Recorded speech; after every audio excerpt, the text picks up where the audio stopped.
அன்புமிக்க சகோதரிகளே சகோதரர்களே, உங்கள் அனைவருக்கும் வணக்கம். தொடுதிரை, மடிக்கணினி மற்றும் இணையதளம் வாயிலாக போட்டி தேர்வுகளுக்கு தயாராக வந்திருக்கும் உங்கள் ஒவ்வொருவரையும் அன்போடு வரவேற்கிறேன். இன்றைய பதிவில் அப்கமிங்கில் வரக்கூடிய பிசி எக்ஸாம்ஸ்க்கான தமிழ் தகுதி தேர்வுக்கு தேவைப்படுற மாதிரி பல்வேறு விடயங்களை நம்ம பார்க்க போகிறோம். ஸோ அப்போ சிலபஸ் அப்படின்றது நமக்கு ரொம்ப முக்கியம் இல்லைங்களா? ஸோ பிசி எக்ஸாமுக்குரிய சிலபஸ் எடுத்து பார்த்தோம் அப்படின்னா 3 பகுதிகளாக பிரித்து கொடுத்துருக்குறாங்க. அதை முதல் பகுதி இலக்கண பகுதி கொடுத்துருக்குறாங்க, 2வது பகுதி தமிழ் இலக்கிய பகுதி கொடுத்துருக்குறாங்க, 3வது பகுதி தமிழ் அறிஞர்களும் அவர்கள் தமிழ் மொழி காற்றிய தொண்டும் அப்படின்னு கொடுத்துருக்குறாங்க.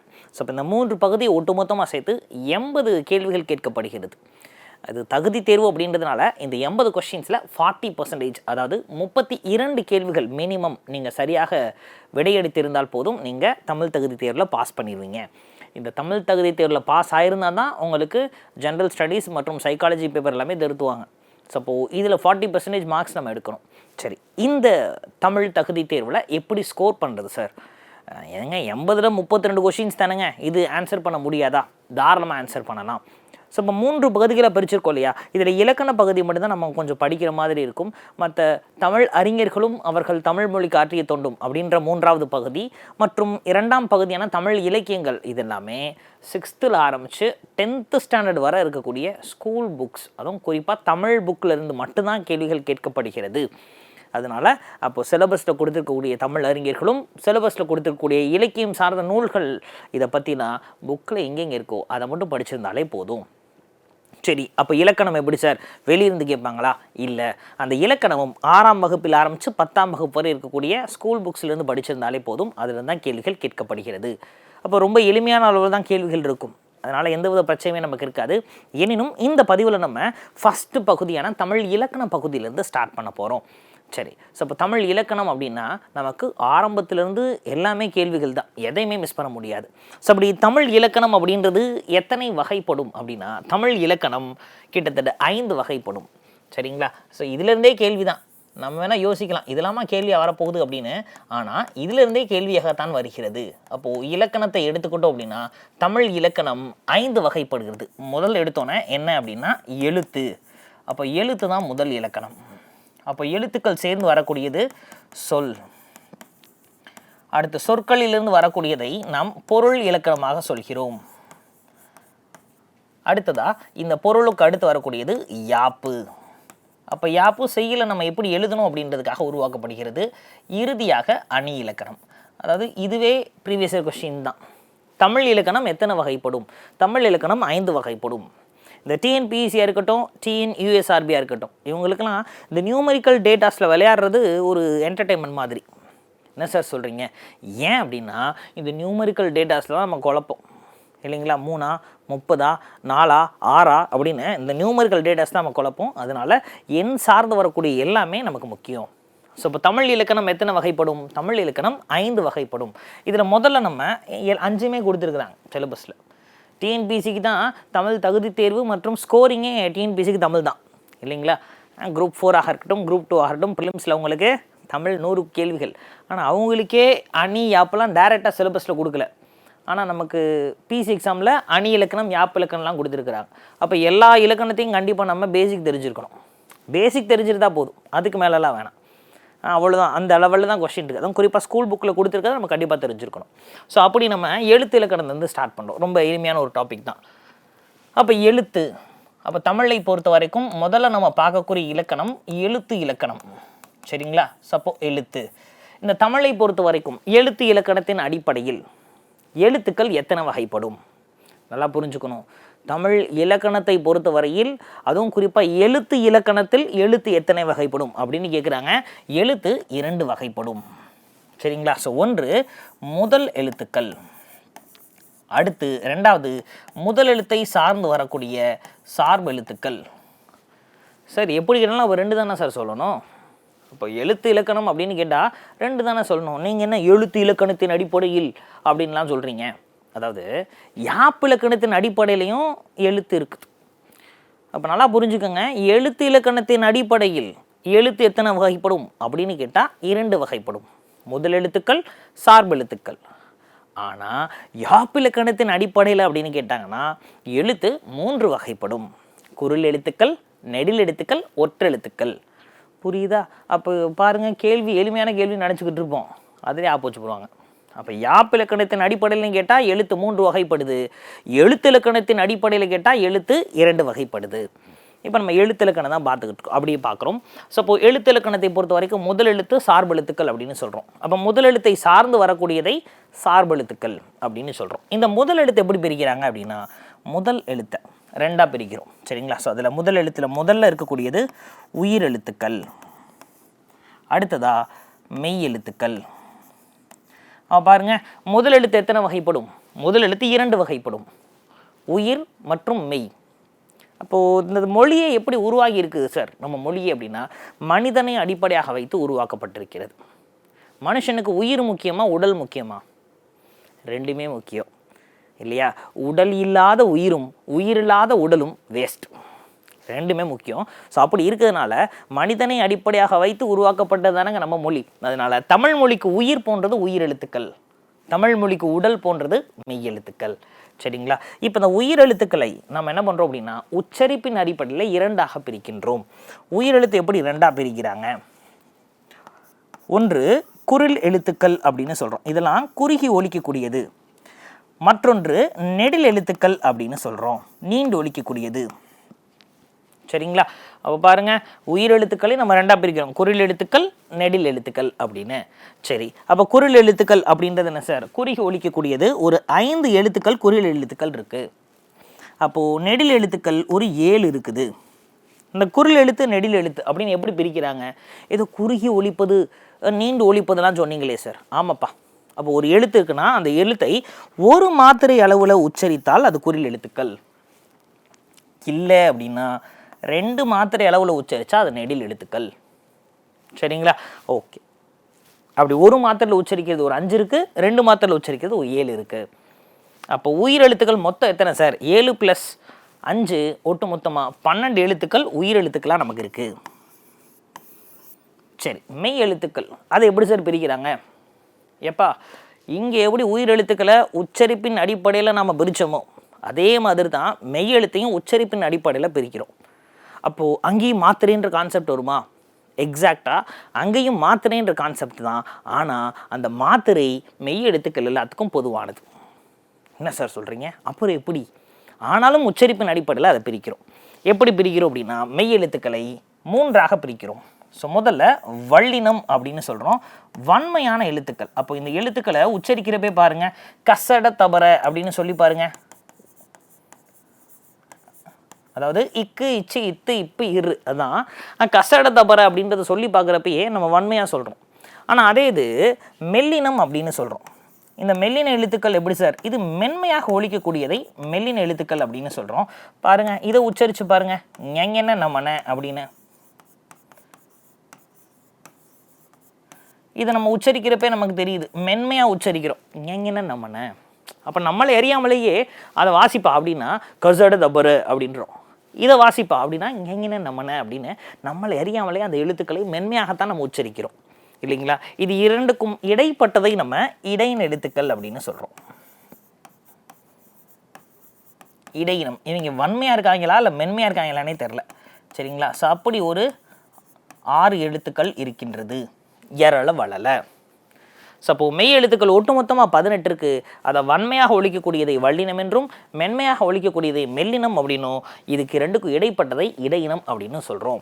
ஸோ அப்போது முதல் எழுத்துக்கள் அப்படின்னு கேட்டால் 2 வகைப்படுது.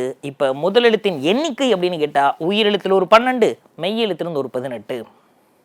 இப்போ நன்னூல் எப்படி சொல்கிறாங்கன்னா, உடலும் உயிருமாம் 30 முதலே. அதாவது உயிர் தான் முதல்ல சொல்லியிருக்கணும் இல்லையா? அப்போ உயிரும் உடம்புமாம் 30 முதலே அப்படின்னு சொல்லிட்டு நன்னூலை இயற்றிய பவானந்தி முனிவர் சொல்கிறாரு. சரிங்களா? அப்போ முதல் எழுத்துக்கள் என்னன்னு தெரிஞ்சிருச்சு. அடுத்ததாக சார்பு எழுத்துக்கள். பேர்லேயே லீட் எடுக்கணும். நம்ம பேரை எப்படி சொல்லியிருக்கிறாங்க? சார்பு எழுத்துக்கள் அப்படின்னு சொல்கிறாங்க. அது என்னையா சார்பு எழுத்துக்கள்? முதல் எழுத்தை சார்ந்து வரக்கூடியதை சார்பு எழுத்துக்கள் அப்படின்னு சொல்கிறோம். சரிங்களா? அப்போ முதல் எழுத்தை சார்ந்து வரக்கூடியதை சார்பு எழுத்துக்கள் அப்படின்னு சொல்கிறோம். அப்படி என்னென்ன சார் இருக்குது சார்பு எழுத்துக்களில்? அப்போ முதல்ல உயிர்மெய். சரிங்களா? அடுத்ததாக ஆயுதம்.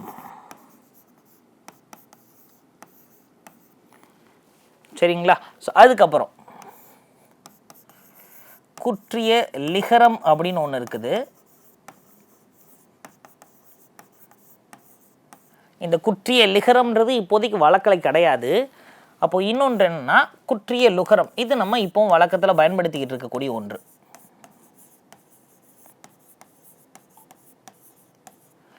சரிங்களா, ரைட். ஸோ இதுக்கப்புறம் பார்த்தீங்க அப்படின்னா அளபடை அப்படின்னு சொல்கிறோம். அளபடை. அப்போ அளபடை எத்தனை வகைப்படும் அப்படின்னா அளபடை 2 வகைப்படும், நல்லா புரிஞ்சுக்கணும். சரிங்களா, அளபடை 2 தான் ஒட்டுமொத்தமாகவே. ஒன்று உயிர் அளபடை, சரிங்களா, இன்னொன்று ஒற்று அளபடை. சரிங்களா, ஓகே. சப்போ சார்பெழுத்துக்களில் உயிர்மை இருக்குது, ஆயுதம் இருக்குது, குற்றிய லிகரம், குற்றிய லுகரம், உயிர் அளபடை, ஒற்று அளபடை அப்படின்னு இருக்கு. இது போக பார்த்தீங்கன்னா குறுக்கம் அப்படின்னு ஒன்று இருக்கு. சரிங்களா, குறுக்கம் பேர்ல எழுதிடுங்க. அப்போ குறுகி ஒலிக்கக்கூடியதை குறுக்கம் அப்படின்னு சொல்கிறோம். சரி, அப்படி என்னென்ன சார் இருக்குது? ஐ அப்படின்றது. அப்போ ஐ அப்படின்றது குறுகி ஒலிச்சா அது ஐகார குறுக்கம். அடுத்ததா அவ் அப்படின்னு சொல்கிறோம். அவ் அப்படின்ற எழுத்து குறுகி ஒலித்தால் அது ஔகார குறுக்கம். அடுத்ததா இம் அப்படின்ற எழுத்து. அப்போ இம்ன்ற எழுத்து குறுகி ஒலிச்சால் அதை மகர குறுக்கம் அப்படின்னு சொல்கிறோம். இறுதியாக ஆயுத எழுத்து. இந்த ஆயுத எழுத்து குறுகி ஒலித்தால் அதை ஆயுத குறுக்கம் அப்படின்னு சொல்கிறோம். இப்போ இதுவே கேள்விதான், சார்பெழுத்துக்கள் எத்தனை வகைப்படும்? சார்பெழுத்துக்கள் ஒட்டுமொத்தமாக 10 வகைப்படுது. உயிர்மை, ஆயுதம், குற்றிய லிகரம், குற்றிய லுகரம், உயிரளபடை, ஒற்றளபடை, இந்த பக்கம் ஐகார குறுக்கம், ஔகார குறுக்கம், மகர குறுக்கம், ஆயுத குறுக்கம் அப்படின்னு ஒட்டுமொத்தமாக 10 வகைப்படுது. சரி, இதில் குறுக்கம் எத்தனை வகைப்படுது? குறுக்கம் 4 வகைப்படுது. அளபடை எத்தனை வகைப்படுது? அளபடை 2 வகைப்படுது. இதுக்கப்புறம் தான் உயிரளபடை. உயிரளபடை எத்தனை வகைப்படுதுன்னா அது 3 வகைப்படுது, அது வேற. அளபடை எத்தனை வகை அப்படின்னு கேட்டால் 2 தான். ஒன்று உயிரளபடை, இன்னொன்று ஒற்றளபடை. சரிங்களா. ஸோ இப்போ இது எல்லாமே கண்டிப்பாக நமக்கு தெரிந்திருக்க வேண்டியது. அப்போது இதில் எங்கேருந்து சார் கேள்விகள் ரிப்பீட்டடாக கேட்குறாங்க, புக்கில் டீட்டெயிலாக கொடுத்துருக்குறாங்கன்னா இங்கேருந்து கொடுத்துருக்குறாங்க, குற்றிய லுகரத்திலிருந்து கொடுத்துருக்குறாங்க. நம்ம குற்றிய லுகரத்தை டீட்டெயிலாக பார்க்க போகிறோம். குற்றிய லுகரம், சரிங்களா. அப்போ பேர்ல எழுதி எடுத்தோம்னா குற்றிய லுகரத்தை பிரித்து எழுதணும் அப்படின்னா நம்ம எப்படி எழுதலாம் அப்படின்னா குறுமை கூட்டல் இயல் கூட்டல் உகரம் அப்படின்னு எழுதலாம். அப்போ ஊன்ற எழுத்து குறுகி ஒலிக்கக்கூடியது. அப்போ ஊன்ற எழுத்து அப்படின்றது எங்கெல்லாம் வருகிறது? ஐயா, ஊன்ற எழுத்து உயிர் எழுத்தில் இருக்குங்க, அது மெய் எழுத்தோடு சேர்ந்து உயிர்மை எழுத்தாக வரப்ப 18 இடங்களில் ஊன்ற உச்சரிப்பு வருகிறது. அதானுங்க. அப்போ குறுமை கூட்டல் இயல் கூட்டல் உகரம் தான் அதை பிரிக்கிறோம். அப்போ ஊன்ற எழுத்து ஒரு மாத்திரை உச்சரிக்கிறோம், அது ஒரு மாத்திரை உச்சரிக்காமல் அதுலேருந்து குறைச்சி அரை மாத்திரையாக உச்சரிக்கப்பட வேண்டும். எந்தெந்த இடங்கள்ல அப்படின்னு கேட்டால் ஒரு 6 இடங்கள்ல. அப்போது 6 எழுத்துக்களை நம்ம அப்படி குறுகி உச்சரிக்க போகிறோம். அப்படி எந்தெந்த எழுத்துக்களை எடுத்துக்கிறோம் அப்படின்னா வல்லினத்தில் இருக்கக்கூடிய எழுத்துக்களை தான் எடுத்துக்கிறோம். சரிங்களா. குசுடு துபுரு அப்படின்னு இந்த 6 எழுத்துக்கள் மட்டும். ஏன் சார் இதை மட்டும் எடுத்துக்கிறோம்? இப்போது இதுக்கு முன்னாடி மெய் எழுத்துக்கள் பார்த்தோம்லங்க, அதில் வல்லினம் தான் வன்மையாக ஒழிக்கக்கூடியது இல்லைங்களா. மெல்லினம் எடுத்து பாருங்கள், ஞங்கன நம்ம நன்றோம், அங்கே ஊ சேர்த்தனா ஞுங்கினு நும்முனு, அது மென்மையாக ஒழிக்குது. ஆல்ரெடி ஞுங்கினு நும்முனுன்றது எத்தனை மாத்திரை? ஒரு மாத்திரை. ஒரு மாத்திரையில் இருக்கிறப்பயே ஞுங்கினு நும்முனு அப்படின்னு இருக்கு, காதலே கேட்க மாட்டேங்குது. இருளு உளுலு அப்படின்னு இடையின எழுத்துக்களையும் சொல்லி பாருங்க, ஒரு மாத்திரையா இருளு உளுலு வர மாட்டேங்குது. ஆனால் இவங்களை சொல்லி பாருங்க, குசுடு துபுரு வன்மையாக ஒலிக்குது. அப்போது ஊன்ற எழுத்து ஒரு மாத்திரையில் உச்சரித்தாலே மெல்லினத்துலேயும் இடையினத்துலேயும் ஒழுங்காக கேட்க மாட்டேங்குது இல்லையா. அப்படி இருக்கிறப்ப நாம் இன்னும் போய் அதை அரை மாத்திரையை குறைச்சோம்னா அவள் உச்சரிப்பே நல்லா இருக்காது. ஆனால் இந்த 6 பேர் மட்டும்தான் பொட்டன்ஷியலான ஆட்கள், நல்லா வன்மையாக ஒழிக்கக்கூடிய ஆட்கள். அதனால இந்த 6 மட்டும்தான் நம்ம குற்றிய லுகர எழுத்துக்களாக எடுத்துக்கிறோம். சரிங்களா. அப்போது குற்றிய லுகர எழுத்துக்கள் எத்தனைன்னு கேட்டால் 6 எழுத்துக்கள். சரி, குற்றிய லுகரத்தின் வகைகள் எத்தனை அப்படின்னு கேட்டால் அதுவும் 6 தான். சரிங்களா. அப்போ பாருங்கள், பல்வேறு எக்ஸாம்பிள்ஸோட பார்க்க போகிறோம். மாடு, ஆடு. சரிங்களா. இங்கே பார்க்குறோம் அப்போது ஒரு கொஷின் கொடுத்துக்கிறாங்க அப்படின்னா அது வார்த்தையினுடைய கடைசி எழுத்தை பார்க்குறோம். இந்த 6 எழுத்து குசுடுத்து பொருள் இருக்கா அப்படின்றத பார்க்குறோம். இருக்குது. அப்போ இருந்துச்சுன்னா அது குற்றியலுகரம் தான். சரிங்களா? அதை கன்ஃபார்ம் பண்ணுறதுக்கு என்ன பண்ணுறோம் அப்படின்னா அந்த எழுத்துக்கு முந்தின எழுத்தை நம்ம பார்க்குறோம். அந்த எழுத்துக்கு முந்தின எழுத்து தனி நெடிலாக இருக்கிறது. நல்லா ஞாபகம் வச்சுக்கணும். அப்போ குசுடுத்து புருன்ற 6 எழுத்துக்களுக்குள் ஒன்றாக இருந்து அதுக்கு முந்தின எழுத்து தனி நெடிலாக இருந்தால் அதை நம்ம நெடில் தொடர் அப்படின்னு சொல்கிறோம். என்ன சார் அப்படின்னா, அதாவது நெடில் எழுத்தை தொடர்ந்து வரக்கூடிய குற்றியலுகர் எழுத்து, அதை நம்ம நெடில் தொடர் குற்றியலுகரம் அப்படின்னு சொல்கிறோம். சரிங்களா? ரைட்டுங்க. ஸோ அதே மாதிரி இங்கே பாருங்கள், பாக்கு அப்படின்னு கொடுக்குறாங்க. சரிங்களா? பாக்கு,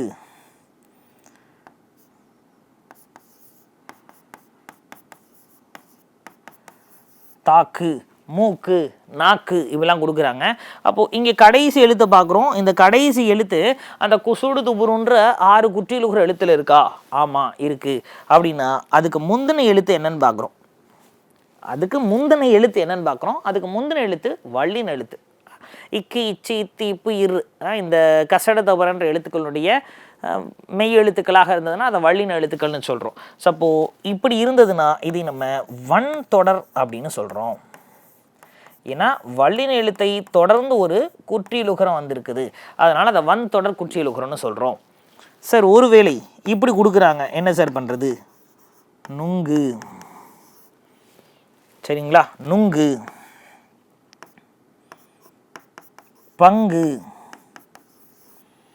அப்போ இப்படி கொடுக்குறாங்க. அப்போ இங்கேயும் நம்ம என்ன பண்ணுறோம்? கடைசி எழுத்து குற்றியலுகர எழுத்தா குசுடுது பொருள் இருக்கான்னு பார்க்குறோம். அதுக்கு முந்தின எழுத்து பார்க்குறோம். அதுக்கு முந்தின எழுத்து ஒரு மெல்லின எழுத்தாக இருக்குது. அப்போ என்ன சொல்ல போகிறோம்? ஐயா, மெல்லின எழுத்தை தொடர்ந்து வந்தால் அதை மென் தொடர் குற்றியலுகரம்னு சொல்லுவோம். அவ்வளவுதான். சரிங்களா? அதை மென் தொடர் அப்படின்னு சொல்கிறோம். சரி, ஒருவேளை மார்பு, சால்பு இப்படி கொடுக்குறாங்க சார். இப்படி கொடுக்குறாங்க, என்ன பண்ணுவீங்க? அப்போ பார்ப்போம். இங்கேயுமே முடிகிற எழுத்து குசுடுத்து புரு அப்படின்ற எழுத்தில் இருக்கா? ஆமாம் இருக்குது. அப்படின்னா அதுக்கு முந்தின எழுத்தை நான் பார்க்குறேன். முந்தின எழுத்து இடையின எழுத்தாக இருக்குது. அப்போ உடனே என்ன சொல்லிடுவோம்? அதை ஐயா இடையின எழுத்தை தொடர்ந்து வரக்கூடிய குற்றியலுகரம். அப்போது இதைத்தான் இடைத்தொடர் குற்றியலுகரம் அப்படின்னு சொல்கிறாங்க. சரிங்களா? எஸ். ஸோ இதே மாதிரி அடுத்து பாருங்கள், அஃது, எஃகு. இங்கே நம்ம பார்க்குறோம். இங்கேயும் முடிகிற எழுத்து குசுடு துபுருவாக இருக்கா? ஆமாம் இருக்குது. அப்போ முடிகிற எழுத்து குசுடு துபுருவாக இருந்து அதுக்கு முந்தின எழுத்து என்னன்றதை பார்க்குறோம். அதுக்கு முந்தின எழுத்து ஒரு ஆயுத எழுத்தாக இருக்குது. அப்போது இது என்ன சொல்கிறோம் அப்படின்னா ஆயுத தொடர் அப்படின்னு சொல்கிறோம். அப்போது இதை ஆயுத தொடர் குற்றியலுகரம் அப்படின்னு சொல்கிறோம். சரிங்களா? எஸ். ஒரு 5 வெரைட்டி பார்த்துட்டோமா? ஓகே. இப்போ பாருங்கள், மாநாடு அப்படின்றாங்க, இல்லை வரலாறு அப்படின்றாங்க. அப்போது இங்கே நான் பார்க்குறேன். இங்கே பார்க்குறப்ப முடிகிற எழுத்து குசுடு துபுருவாக இருக்கா? ஆமாம். அப்போ அதுக்கு முந்தின எழுத்து தானே வழக்கமாக பார்ப்போம். இங்கேயும் அதுக்கு முந்தின எழுத்தை பார்க்குறோம். இதுக்கு முந்தின எழுத்தை பார்த்தா வள்ளின எழுத்தா? இல்லை. வள்ளின எழுத்துனா மெய் எழுத்தாக இருக்கணும்? இல்லை. மெல்லின எழுத்தா? இல்லை. இடையின எழுத்தா? இல்லை. சரி, ஆயுத எழுத்தா? இல்லை. அப்போ எதுவுமே இல்லை. தனி ஒரே ஒரு எழுத்து, தனி நெடில் எழுத்தா? அதுவும் இல்லை. இது 5மே இல்லைன்னா அதைத்தான் நம்ம என்ன சொல்கிறோம் அப்படின்னா உயிர் தொடர் அப்படின்னு சொல்கிறோம். புரியுதுங்களா? கன்ஃபியூஸாக இருக்கக்கூடாது. அப்போது நாம் என்ன பண்ணுறோம் சார் அப்படின்னா, தனி நெடிலாக இல்லைங்க, வள்ளின எழுத்துக்கு அப்புறமும் இல்லைங்க, மெல்லின எழுத்துக்கு அப்புறமும் இல்லை, இடையின எழுத்துக்கு அப்புறமும் இல்லை, ஆயுத எழுத்துக்கு அப்புறமும் இல்லை. அப்போ நான் 5 கேட்டகரியில் இல்லை அப்படின்னா அதைத்தான் நம்ம என்ன சொல்கிறோம் அப்படின்னா இதை உயிர் தொடர் குற்றியலுகரம் அப்படின்னு சொல்கிறோம். சரிங்களா? ஸோ இப்போ இங்கே பாருங்கள், இதை நம்ம உயிர் தொடர்னு சொல்கிறோம். நிறைய பேருக்கு டவுட் வரலாம், ஐயா இது எப்படிங்க உயிர் தொடர்னு சொல்கிறீங்க? பார்ப்போமா எப்படின்னு. ஆமாம். ஸோ வழக்கமாக இதுக்கு முன்னாடி எல்லாமே முடிகிற எழுத்து குற்றியலுகர எழுத்தாக இருந்து அதுக்கு முந்தின எழுத்து என்னன்னு தானே பார்ப்போம். இப்போது இங்கே டூக்கு முந்தின எழுத்து நா. இந்த நாவை பிரிச்சிங்கன்னா எப்படி பிரிப்பீங்க? இந்து கூட்டல் ஆ அப்படின்னு பிரிப்போம் இல்லைங்களா? எஸ். அப்போ இந்த மாநாடு அப்படின்றத எழுத சொன்னால் எப்படி எழுதுவோம்? மா இந்து கூட்டல் ஆ டு. இப்போ நம்ம கணக்குப்படி பார்த்தோன்னா முடிகிற எழுத்து குசுடு துபுருவாக இருக்குது. ஆமாம், அப்படி இருந்தால் தான் குற்றியல் உகரம். ஆமாம், அதுக்கு முந்தின எழுத்து இப்போ என்னன்னு பார்க்குறோம், ஒரு உயிர் எழுத்து வந்திருக்கு. ஒரு உயிர் எழுத்து தானே வந்திருக்கு. அப்போ அதனால தான் அதை உயிர் தொடர்னு சொல்கிறோம். ஒருவேளை இது எனக்கு இன்னும் புரிகிற மாதிரியே இல்லையே அப்படின்னா பயப்படவே வேணாம். சரிங்களா? குற்றியலுகரத்தின் வகைகள் 6 இருக்குல்லங்க. 6ல் குற்றியலுகர எழுத்துக்கு முந்தின எழுத்து வள்ளின எழுத்தா இல்லாமல், மெல்லின எழுத்தா இல்லாமல், இடையின எழுத்தா இல்லாமல், ஆயுத எழுத்தா இல்லாமல், தனி ஒரே ஒரு நெடில் எழுத்தா இல்லாமல் இருந்துச்சுன்னா அது உயிர் தொடர் குற்றியலுகரம். முடிஞ்சிருச்சு. சரிங்களா? இப்போ இதில் ஒரு ட்விஸ்ட்டு வேறு இருக்குது. என்னன்றதையும் பார்ப்போமா? இப்போ ஒரு வேளை ஐயா பசு அப்படின்னு கொடுக்குறாங்க. சரிங்களா? அப்போ இந்த பசு அப்படின்றத எடுத்து பார்க்குறோம். ஐயா குசுடு துபுரு. அப்போது சு அப்படின்றது முடிஞ்சிருக்கு. சரி, அப்போது முடிகிற எழுத்து குசுடு துபுருவாக இருந்தால் அதுக்கு முந்தின எழுத்தை நம்ம பார்ப்போம் இல்லைங்களா? தனி நெடிலாக இருந்தது அப்படின்னா உடனே என்ன சொல்லிடுவோம், அதை நம்ம தனி நெடிலாக இருந்தால் நெடில் தொடர்னு சொல்லிடுவோம். இங்கே தனி குறிலாக இருக்கிறது.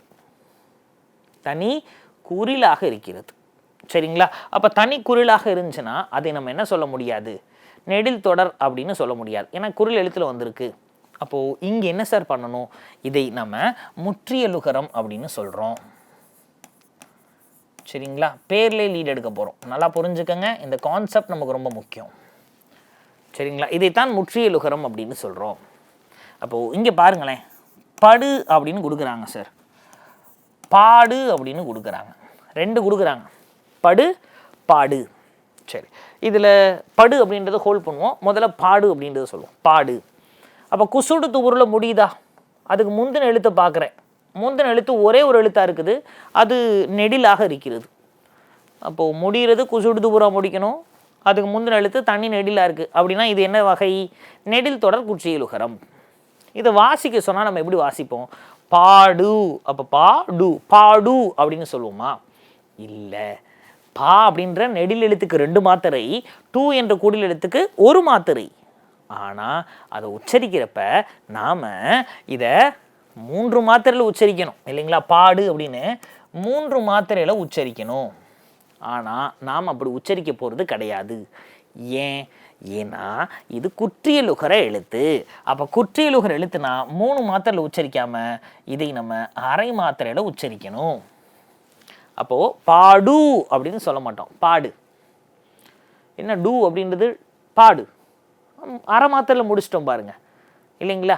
எஸ், அதனால தான் நம்ம குற்றியலுகரம் அப்படின்னு சொல்கிறோம். குறுகி ஒலிக்கக்கூடிய உகரத்தை குற்றியலுகரம். புரியுதுங்களா? அப்போ பாடு அப்படின்றது எத்தனை மாத்திரைன்னு கேட்டால் இது 2 மாத்திரை, இது அரை மாத்திரை. ஏன் இது அரை மாத்திரை? குற்றியலுகர எழுத்து. அப்போ குசுடு துபுருன்ற எழுத்து முடிகிறப்ப குசு டு துபுருன்னு 6 எழுத்து வந்துச்சு அப்படின்னா அது அரை மாத்திரை தான் உச்சரிக்கணும். சரிங்களா? ஒரே ஒரு இடத்துல மட்டும் எக்ஸப்ஷன் இருக்குது, இங்கே எக்ஸப்ஷன் இருக்குது. அப்போது இங்கேயும் பாருங்கள், டூன்னு முடியுது. பார்த்துறே, டூன்னு முடிஞ்சுன்னா நீங்கள் என்ன சொன்னீங்க, குற்றியலுகர எழுத்தில் முடிஞ்சிருக்கு. அப்போ அதுக்கு முந்தின எழுத்தை பார்க்கணும்னு சொன்னீங்க. இங்கே பான்ற எழுத்து இருக்குது, இது தனி நெடிலா? இல்லை, இது ஒரு குறில். அப்போது இந்த குசுடு துபுருன்ற எழுத்துக்கு முன்னாடி தனியாக ஒரே ஒரு குறில் எழுத்து வந்துச்சு. மொத்தமே 2 எழுத்து தான். முடிகிறது குசுடு துபுரா இருக்குது, அதுக்கு முன்னாடி தனி குறிலாக இருந்துச்சுன்னா இங்கே இந்த 2 முழுசாக உச்சரிக்கணும். அப்போது இங்கே இந்த 2 அரை மாத்திரையை உச்சரிச்சோம்ல, குறைச்சி உச்சரித்தோம்ல, இங்கே முழுசாக உச்சரிக்கணும். சரிங்களா? அப்போது அப்படு அப்படின்றது எத்தனை மாத்திரை, 2 மாத்திரை. ஏன், பா 1 மாத்திரை, 2 1 மாத்திரை. ஐயா இங்கே குறைச்சி உச்சரிக்கக்கூடாதா? ஆல்ரெடி முன்னாடி ஒரு குறில் எழுத்து இருக்குங்க. குறில் எழுத்துக்கு அப்புறம் நம்ம 1 மாத்திரை உச்சரிக்காமல் அரை மாத்திரையில் உச்சரித்தோம் அப்படின்னா பட் அப்படின்னு வந்துடும். ஆமாம், அப்போ படுன்னு சொல்ல முடியாதுல்ல, பட் அப்படின்னு நின்றோம். ஆனால் இங்கே நெடில் எழுத்து வருதுனால இங்கே நம்ம சொல்கிறப்ப பாடு அப்படின்னு சொல்லலாம் இல்லைங்களா? பாடு அப்படின்னு சொல்லலாம், பாடு அப்படின்னு முடிச்சிடலாம். அப்போ இங்கே பாருங்கள், பசு அப்படின்றது அதே மாதிரி தான். சரிங்களா? அது இது காசு. இது எப்படி சொல்வீங்க வாசிக்கிறப்ப? காசு அப்படின்னு சொல்வீங்க, காசு அப்படி தானே சொல்லிகிட்டு இருக்கோம் நம்ம, காசு. ஏன், அப்போது சு என்ற குற்றியலுகர எழுத்து வந்திருக்கு, அதுக்கு முன்னாடி தனி நெடில் இருக்குது, அதனால் இந்த சு அரை மாத்திரையாக உச்சரிக்கப்படும். சரிங்களா? அப்போ முற்றியலுகரம்னா வேற ஒன்றுமே இல்லைங்க, ஊவை முழுசாக உச்சரித்தா அது முற்றியலுகரம் தான். சரி, இங்கே பாருங்கள், நிறைய பேர் இங்கே தான் கன்ஃபியூஸ் ஆவீங்க. மாவு அப்படின்னு இருக்குது. ஐயா இது என்னதுங்க? நம்ம ஆட்கள் உடனே என்ன பண்ணுவாங்கன்னா, ஐயா ஊ ஓகேப்பா, அதுக்கு முன்னாடி தனி ஒரு நெடில் எழுத்து இருக்குது, நெடில் தொடர் குற்றியலுகரன் போட்டு வந்துடுவாங்க. அப்படியா? குற்றியலுகர எழுத்தான் முதல்ல பார்க்கணும் இல்லைங்களா? அப்போ குசுடு துபுருவில் முடிஞ்சிருக்கா? முடியலை.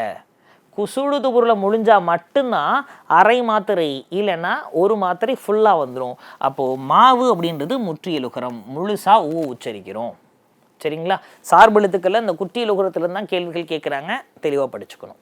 இதுக்கப்புறம் பார்த்தீங்கன்னா எழுத்தின் வகைகளில் 2 விஷயங்கள் இருக்குது. ஸோ ஒன்று சுட்டெழுத்துக்கள் அப்படின்னு சொல்கிறோம், மற்றொன்று வினா எழுத்துக்கள் அப்படின்னு சொல்கிறோம். சரிங்களா? சுட்டெழுத்துக்கள், வினா எழுத்துக்கள் அப்படின்னு சொல்கிறோம். அப்போது தமிழ் மொழியில் சுட்டெழுத்துக்கள் எத்தனை இருக்குது அப்படின்னா, ஒரு 3 எழுத்துக்கள் சுட்டெழுத்துக்களாக இருக்கிறது. ஆ, இ, உ. இந்த 3 எழுத்துக்கள் தான் சுட்டெழுத்துக்கள். அது ஏன் சுட்டெழுத்துக்கள்? சுட்டிக்காட்ட பயன்படக்கூடிய எழுத்துக்கள் சுட்டெழுத்துக்கள். சரிங்களா? ரைட்டுங்க. இதில் இந்த ஆ அப்படின்றத நம்ம என்ன சொல்கிறோம் அப்படின்னா, இந்த ஆ அப்படின்றது அங்கே, அந்த, அவன், அப்போ தூரத்தில் இருக்கக்கூடிய ஒன்றை சுட்டிக்காட்ட பயன்படுத்துது இல்லையா? அப்போது இந்த ஆ அப்படின்றத நம்ம சேய்மை சுட்டு அப்படின்னு சொல்கிறோம். சரிங்களா? தூரத்தில் இருக்கிறத சுட்டி காட்டுது. ஈ அப்படின்றது இவன், இது அப்படின்னு பக்கத்தில் இருக்கக்கூடியதை சுட்டி காட்டுது இல்லையா? எஸ், அதனால இதை நம்ம அண்மை சுட்டு அப்படின்னு சொல்கிறோம்.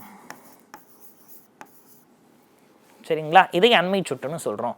ஐயா, அப்போ ஊ அப்படின்றது, ஊன்றது இப்போதைக்கு இது வழக்கில் இல்லை, வழக்கத்தில் அது பயன்படுத்தலை. ஆனால் இந்த ஆ, இ ரெண்டுக்குமே காமன், அண்மையில் இருக்கிறதுக்கும் பயன்படுத்துகிறோம், செய்மையில் இருக்கிறதுக்கும் பயன்படுத்தியிருக்கோம். சங்க காலத்தில் வழக்கில் இருந்துச்சு உவன், உவள் அப்படின்னு. ஆனால் இப்போது இது வழக்கில் இல்லை. ஐயா, அப்போ சுட்டெழுத்துக்கள் எத்தனை? சுட்டெழுத்துக்கள் 3 இருக்குது. சுட்டெழுத்தின் வகைகள் அப்படின்னு கேட்டால் இது 2 தானா? இல்லை, இன்னொரு 3 வகை இருக்குது. என்னென்ன சார் இருக்குது? அகச்சுட்டு அப்படின்னு ஒரு விஷயத்த சொல்கிறாங்க. பேர்ல லீட் எடுக்கணும். அகச்சுட்டு, அது என்னையா அகச்சுட்டு அப்படிங்கிறது? சிம்பிள். இப்போ பாருங்க, அவன், இவள். இங்கே பாருங்க, மொதல் எழுத்து சுட்டெழுத்து மொதல் எழுத்தா மட்டும்தான் வரும். சரிங்களா? அப்போ சுட்டெழுத்து மொதல் எழுத்தா வந்துடுச்சு. இப்போ சுட்டெழுத்தை தூக்கிட்டு பார்க்குறேன், வன் அப்படின்னு நிற்கிது, பொருள் கொடுக்குதா? கொடுக்கல. அப்போ இங்கேயும் சுற்றெழுத்து ஈயை தூக்கிட்டு பார்க்குறேன், வள், பொருள் கொடுக்குதா? இல்லை. அப்போது இந்த சுற்றெழுத்தை தூக்கிட்டா பொருள் தரவில்லை என்றால் அதை அகச்சுட்டுன்னு சொல்கிறோம். சரிங்களா? ஏன்னா இந்த சொல்லுக்கு முழுசா அர்த்தத்தை கொடுக்கறதே அந்த சுற்றெழுத்து, ஆன்ற ஒரே ஒரு எழுத்து தான். புரிஞ்சிருச்சுங்களா? அப்போது இந்த சொல்லுக்கு அகத்தே நின்று பொருளை கொடுக்கக்கூடியது அகச்சுட்டு. கிளியராக்குறோமா? ஆனால் அதே இது இங்கே பாருங்க, புறச்சுட்டு அப்படின்னு சொல்கிறாங்க.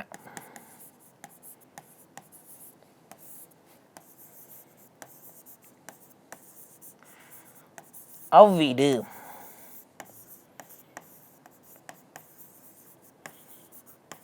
இம்மாணவன் அப்படின்னு இருக்குதுங்க. அப்போது இங்கே பார்க்குறோம், ஆ அப்படின்ற எழுத்தை தூக்குறோம், அதான சுற்றெழுத்து, தூக்குறோம், தூக்கிட்டா வீடு அப்படின்னு பொருள் கொடுக்குது. ஈன்ற எழுத்தை தூக்குறோம், தூக்கிட்டா மாணவன் அப்படின்னு பொருள் கொடுக்குது. அப்போது ஆ, இ அப்படின்ற சுற்றெழுத்துக்கள், ஆயி தான் சுற்றெழுத்தை பயன்படுத்தல் இருக்கு இல்லையா? அப்போ இந்த சுற்றெழுத்துக்களை தூக்கிட்டா பொருள் கொடுத்தா அதை புறச்சுட்டுன்னு சொல்கிறோம். சரிங்களா? அப்போது ஒரு சுற்றெழுத்தை தூக்கிட்டு பொருள் இல்லை அப்படின்னா அது அகச்சுட்டு. ஏன்னா அந்த சொல்லுக்கு அகத்தை நின்று பொருளை கொடுக்குது. ஒரு சுற்றெழுத்தை தூக்கிட்டாலும் பொருள் கொடுத்துச்சுன்னா அது புறச்சுத்து. அந்த சொல்லுக்கு வெளியே நின்று அந்த பொருள் கொடுக்குது இந்த சுற்றெழுத்து. சரிங்களா? ஸோ அடுத்து என்ன இருக்குது அப்படின்னா, சுட்டு திரிபு அப்படின்னு சொல்கிறோம். அப்படின்னா வேறு ஒன்றுமே கிடையாது, அந்த, இந்த அப்படின்ற வார்த்தைகள் வந்துருச்சுன்னா அதை சுட்டு திரிபு அப்படின்னு சொல்கிறோம். ஏன் இதை சுட்டு திரிபு அப்படின்னு சொல்கிறாங்க? சுட்டெழுத்து ஆ அப்படின்றதும் ஈன்றதும் ஒரு சொல்லாவே அந்த, இந்தன்னு வந்துருச்சு. இப்போ அவ்வீடுன்னு இருக்குல்ல, அந்த வீடுன்னு சொல்லலாம். இம்மாணவன் இருக்குல்ல, இந்த மாணவன் அப்படின்னு சொல்லலாம். சரிங்களா? ஸோ இப்போ இதே தான் நமக்கு வினா எழுத்துக்கள்லையுமே இதே கான்செப்ட் தான் வினா எழுத்துக்கள் இருக்குது. அப்போது தமிழ் மொழியில் வினாவுவதற்காக வரக்கூடியதை வினா எழுத்துக்கள் அப்படின்னு சொல்கிறோம். ஒரு 5 எழுத்துக்கள் இருக்குது நமக்கு ஒட்டு மொத்தமாகவே. ஆ, ஏ, ஏ, அப்புறம் ஓ, இறுதியா யா. சரிங்களா? எஸ், இதில் ஒரு இன்ட்ரெஸ்டிங்கான ஃபேக்ட் என்ன அப்படின்னா, இந்த 5 எழுத்துக்கள் மட்டும் பயன்படுத்தி தான் நம்ம கேள்வியே கேட்க முடியுது. இந்த 5 எழுத்துக்களில் ஒரே ஒரு எழுத்து மட்டும்தான் குறில் எழுத்து, ஏ அப்படிங்கிறது. சரிங்களா? அப்போ வினாவில் குறில் எழுத்து ஒன்றே ஒன்று தான் இருக்குது, ஏ அப்படின்றது. அப்போ வினாவில் ஒரே ஒரு எழுத்து மட்டும்தான் உயிர்மை எழுத்தாக இருக்கிறது, யா அப்படின்ற எழுத்து. சரிங்களா? ஸோ அதே மாதிரி இதில் இன்னொரு முக்கியமான இன்ட்ரெஸ்டிங்கான ஃபேக்ட் என்ன அப்படின்னா, இந்த வினா எழுத்துக்களில் இந்த ஏன்ற எழுத்து முக்கியமானது. ஏன் அப்படின்னா, இந்த ஏன்ற எழுத்து கேள்வி கேட்குறப்ப இது முதலிலும் வரும், கடைசியிலும் வரும். சரிங்களா? அப்போ முதல்லையும் வரும், கடைசி அதாவது இறுதியிலும் வரும். ஆனால் அதே இது ஆன்றது எடுத்துக்கோங்க, இது கடைசியாக மட்டும்தான் வரும், இது கடையில் மட்டுமே வரும். சரிங்களா? ஏ அப்படின்றத எடுத்துக்கோங்க, இது முதலில் மட்டுமே வரும். அப்போ ஓன்றதை எடுத்துக்கோங்க, இதுவும் கடைசியில் மட்டும்தான் வரும். யான்றதை எடுத்துக்கோங்க, முதலில் மட்டுமே வரும். சரிங்களா? எஸ், பேசலாமா பாருங்க, பேசலாமா கடைசியில் தான் வருது இல்லைங்களா? எதற்கு முதல்ல தான் வந்திருக்கும். ஆனால் அது ஏன்றது பாருங்க, பேசலாமே. சரிங்களா? ஏன் அப்படின்னு முதலையும் வருது, பேசலாமே அப்படின்னு கடைசிலையும் வருது. ஓ அப்படின்றது பேசலாமோ அப்படின்னு கடைசியாக வரக்கூடியது. யார் அப்படின்றதுல முதல்ல அந்த எழுத்து வருது. சரி, ஸோ இப்போ வினா எழுத்தின் வகைகள் இருக்கா சார்? அதுவும் இருக்கே. அப்போ அது என்ன சார்? 2 வகை தான், ரொம்ப ஈஸியாக சொல்லிடலாம். ஒன்று அகவினா அப்படின்னு சொல்கிறோம். சரிங்களா? ரொம்ப ஈஸியானது தான். இன்னொன்று புறவினா அப்படின்னு சொல்கிறோம்.